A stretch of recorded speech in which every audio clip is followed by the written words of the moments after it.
안녕하세요. 출근길 3분 노동법 정경국 노무사입니다. 제가 그동안 근골격계 산재 신청과 관련한 다양한 유튜브 주제를 바탕으로 영상을 올렸는데 이를 통해 많은 유선 상담 그리고 방문 상담을 받아왔습니다.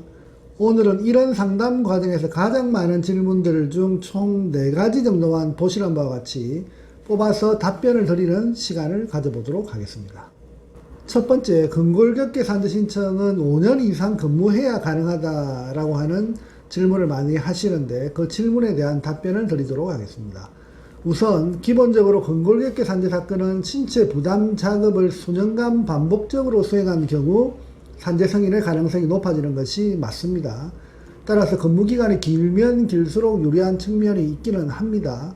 하지만 그렇다고 해서 5년보다 적은 3년 또는 2년 정도라고 해서 산재가 안 된다라고 하면서 포기할 일은 절대 아니다, 이렇게 설명드리고 싶습니다. 상병명에 따라서는 1년 근속의 경우에도 산재 성인이 날 수 있습니다. 그 대표적인 상병이 외상가염, 내상과염과 같은 염증성 질환인데, 이처럼 병명에 따라서는 짧은 기간 노출되어도 가능한 근골격계 질환이 있고 2년에서 3년 사이 근무한 경우에도 신청 상병의 특징이나 작업 자세의 신체 부담, 그리고 집중 정도, 그리고 일일 누적 작업 시간 등을 종합적으로 고려해서 잘 정리해서 제출한다면 5년 이하의 근무 경력인 경우에도 산재로 인정받는 경우가 있다는 점을 잘 챙겨보시기 바랍니다.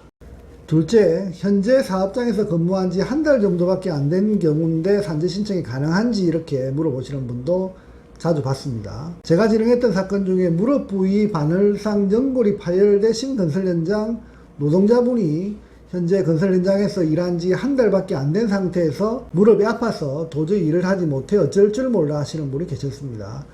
이분에게 근골격계 산재 신청을 권유했는데 바로 하시는 말씀이 이 현장에서 일한 지 한 달밖에 안 됐는데 산재 신청이 가능하겠냐라고 하는 질문을 하셨습니다. 당연히 의문을 제기할 만한 질문이기도 합니다. 하지만 근골격계 산재 신청의 경우에는 해당 사업장 또는 소속 공사 현장에서 근무한 기간을 기준으로 하는 것이 아니라 평생 동안 신체 부담 작업에 얼마나 오랜 기간 동안 그리고 얼마나 신체 부담되는 자세로 반복적 그리고 누적적으로 일을 했는가 하는 부분을 입증하는 문제라고 하는 점을 자세히 설명드렸습니다. 이런 설명을 들은 그 근로자분은 산재 신청을 의뢰하셨고 제가 나름대로 조사한 결과 그분은 10년 넘는 기간 동안 건설 현장에서 근무한 이력을 확인했고 그 이력을 바탕으로 신체 부담의 정도, 노출 정도를 정리해서 제출한 결과 최종 산재 승인을 받았던 사건이 있습니다. 결론적으로 현재 소속 사업장에서 근무 기간만 고려하는 것이 아니라 한평생 총 근무 기간을 고려하는 점이라는 것도 잘 챙겨봐야 할 것입니다.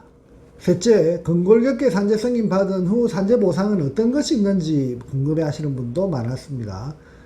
근골격계로 산재 신청 후 산재 승인 결정이 나면 기본적으로 병원비와 휴업급여 보상을 받게 되는 것이 일반적입니다. 휴업보상의 경우 요양기간 동안 월 급여액의 70%를 받게 되는데 보통 어깨 부위 회전근개 파열의 경우에는 최소 한 6개월 정도의 요양기간이 산정됩니다.